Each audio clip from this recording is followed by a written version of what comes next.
It was not entirely bloodless. German and Italian forces had been fighting in Spain. General Franco had revolted against the Republican government. He invited and received German and Italian aid. The duly elected government received some Russian aid. The democracies evolved a formula of non-intervention. The data's brought aside. Here was opportunity for a dress rehearsal for full-scale war, an excellent chance to test new weapons and tactics.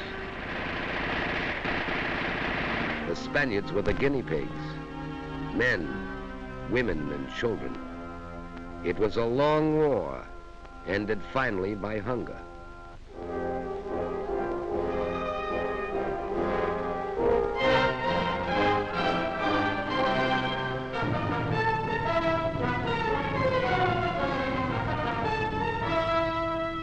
Hitler was not content with Austria.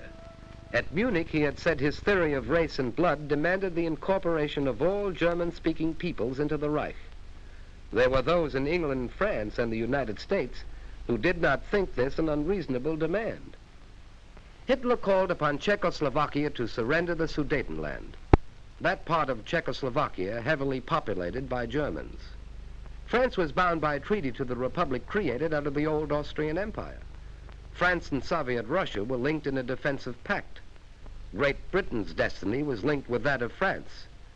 So Hitler, Prime Minister Chamberlain of Great Britain, Mussolini, Premier Daladier of France, met in Munich, and because the democracies of Europe were hungry for peace, removed a thorn from Hitler's side, the Czech army and the Little Maginot Line.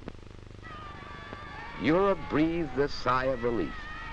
Mussolini's people were jubilant. They wanted peace. Hitler rolled into the Sudetenland. His people were jubilant. Here was the miracle man, they said. A man who conquered with words. This was a new kind of war. A delightful war. Bands and flowers and parades. A smiling war. A lovely war. Not a shot fired. Not a man hurt, nor a woman, nor a child. War was a holiday.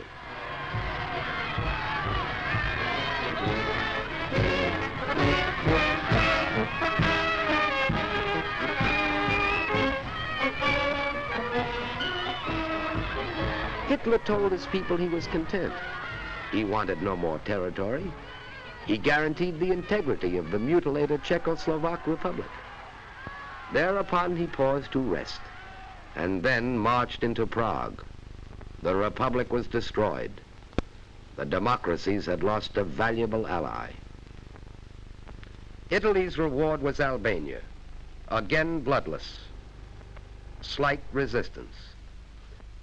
Now Europe realized the hunger of the aggressors could not be appeased. On April 14, 1939, President Roosevelt appealed to Hitler and Mussolini for a 10-year guarantee of peace, and Hitler mocked as he called the roll of his future victims. Litauen, Estland, Norwegen, Schweden, Dänemark, Niederlande, Belgien, Großbritannien, Irland, Frankreich, Portugal, Spanien, die Schweiz, Liechtenstein, Luxemburg, Polen, Ungarn, Rumänien, Jugoslawien. The Reichstag roared. Hitler had signed a treaty of friendship with Poland. He had given Poland a slice of Czech territory. And now it was Poland's turn to ascend the sacrificial altar. The democracies had pledged themselves to come to the aid of Poland. And then Hitler executed what seemed at the time a master political stroke. Having come to power as the savior of Germany from communism, having gained support in certain circles of the democracies as the slayer of the Red Dragon, having built his entire system of alliances upon a worldwide anti-communist crusade, Hitler sent his foreign minister von Ribbentrop to Moscow. Maxim Litvinov's policy of collective security had been scrapped at Munich. Now Russia and Germany signed a treaty of friendship. Hitler's propaganda machine hummed, for even in a dictatorship, masses of men and women must be prepared for war. But Poland stood firm. Great Britain stood firm. Hitler didn't declare war.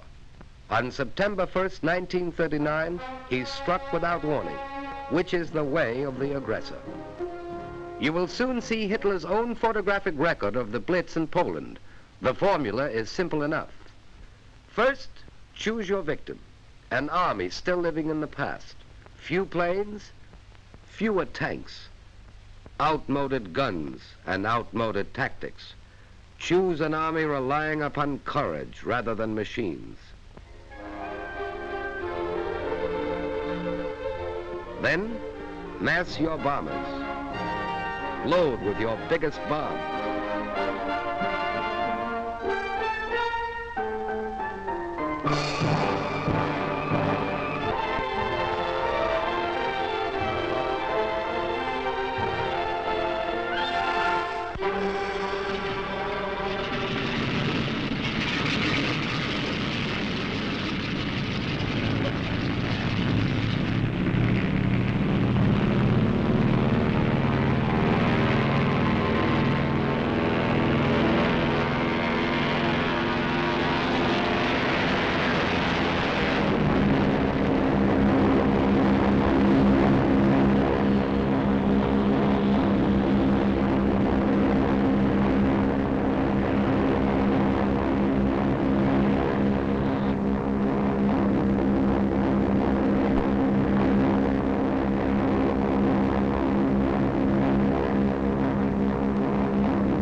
Strike.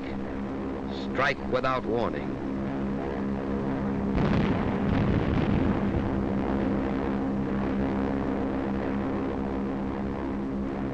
Destroy his inadequate air force on the ground. Blast those who escape out of the air.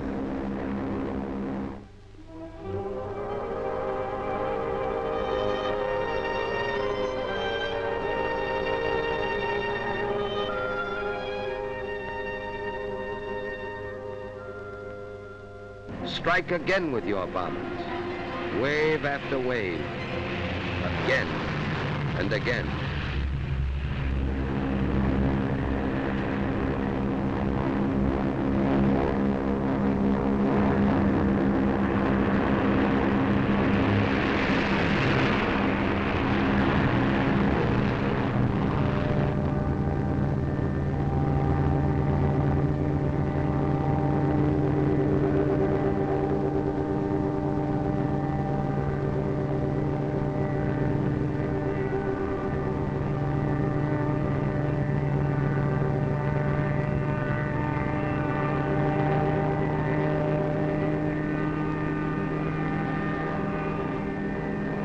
Strike at the railroads, for then the victim cannot mobilize. It cannot move men and supplies. Its armies are isolated.